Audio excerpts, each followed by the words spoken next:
Taking the dwarf pill will change your life, but the steps you'll need to take for it will be very painful. This pill is for those who are short of course, but also just in general for anyone who has some sort of weakness they can't control. And it's not some BS like accepting the way you look. It's a path of struggle and hard work. But once you do take this pill, you will be able to use your weakness as your strength. And the tip I'm giving today, it's not something you will find anywhere else. So without further ado, let's jump into it. The first part of this journey is taking the black pill. Now there are two ways to navigate life as a short person. The easiest approach is to remain completely unaware of how others perceive you. A person like this might actually thrive in life because of how confident they are, due to not being insecure. But I would assume that most people watching this video don't fall into this category and are actually aware of their shortcomings. The second approach then is to accept it and confront the truth.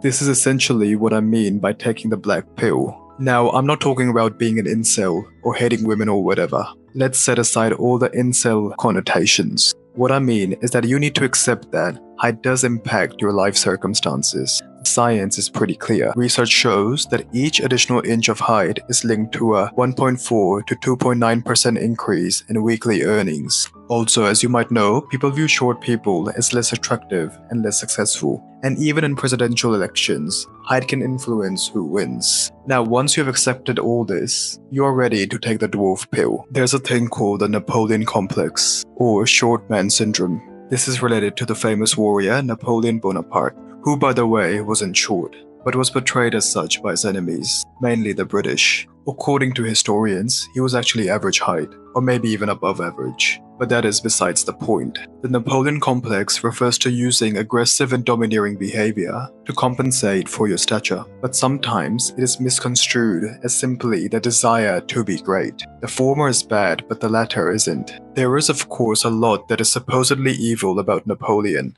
but we also need to admit that it requires a certain amount of charisma, courage, and strength to be Napoleon. Not just anyone can become him. It's not like most people can be Napoleon, but choose not to because they don't want to be evil. Most people don't have the skills or attributes of Napoleon. And this brings me to the main lesson. This compensation, which is seen as a bad thing, can actually be good. There is a Greek goddess called Eris, who was the sister of war god Ares. She was associated with discord and strife. She was neither a good goddess nor a bad one. It just depended on how you used her power. In his book Work and Days, Hesiod describes two Eris goddesses, one who causes war and destruction, but the other actually brings something good. This good thing is the competition that she inspires, which pushes people to improve themselves. Hesiod says, it rouses even the helpless man to work. So as a short person, or anyone with a perceived weakness, you're more likely to feel a need to compensate. This need is essentially the power of Eris. So you can actually harness Eris's power to improve yourself. And instead of your stature being a weakness, it could be a strength. This drive might not have emerged